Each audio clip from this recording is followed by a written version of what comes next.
Let's get more analysis now from Muhannad Ayyash. She's a professor of sociology at Mount Royal University. Muhannad, thanks for being with us. So give us a sense of the humanitarian situation on the ground. There do seem to be some major problems persisting with this system being operated by the American-backed group. Yeah, thanks for having me. Let's be very clear and put this so-called aid program into context. First, for decades, Israel has been actively and deliberately debilitating Palestinians and their ability to feed themselves. They don't want Palestinians to be independent. They want them to be dependent on foreign aid. Then over the last 2 years, or just a little under 2 years, they have destroyed what little ability was there for Palestinians to self-sustain themselves and feed themselves. They have, over this course of this genocide, completely destroyed agricultural fields.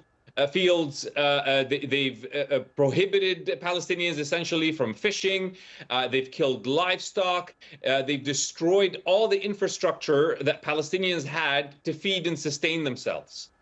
And now, when they've got them starving and they've blocked off the Gaza Strip from the entire world and from the ability of anyone to provide aid for the Palestinians, now they and the Americans, their partners in crime, they go together and they create the so-called aid program that every single expert on aid delivery and humanitarian aid had said this was not a real, humanitarian effort. This was a political program. This is designed to, humiliate the population, to move populations to certain areas, concentrate them, massacre them as they come for those for that little aid that they're being offered.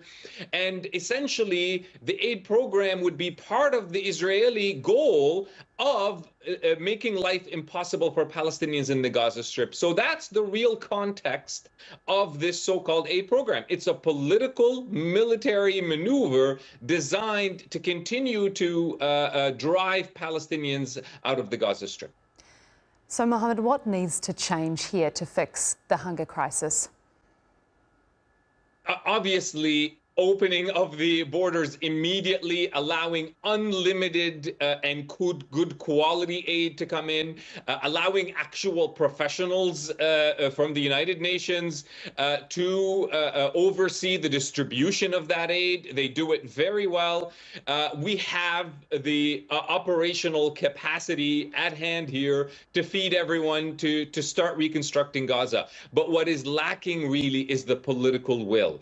As the world denounces and condemns the Israeli blockade, as it denounces this humanitarian disaster, as it tries to vote against or forcing Israel to a ceasefire and an unlimited supply of humanitarian aid to enter the Gaza Strip of the United Nations Security Council yesterday, which failed because of the U.S. veto.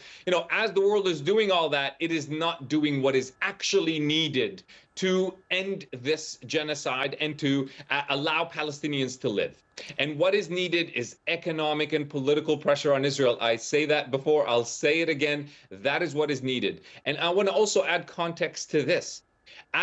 Especially we're hearing a lot from European countries lately, the UK, France, even Germany, criticizing Israel, saying, that this has to stop and so on and so forth.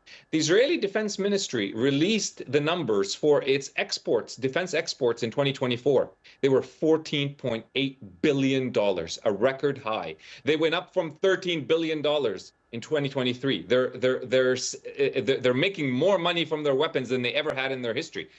54% of those sales went to Europe.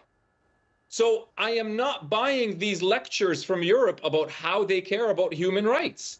Stop buying weapons from Israel. It's that simple. How about you do at least that? At least don't let it increase to record highs. Send them a message by stop buying weapons from them and stop selling them weapons. That will have a significant concrete impact on Israel and end this horror that we're all witnessing today. But the political will is missing, and these countries continue to act in naked self-interest without really anything but empty words of sympathy towards the Palestinians.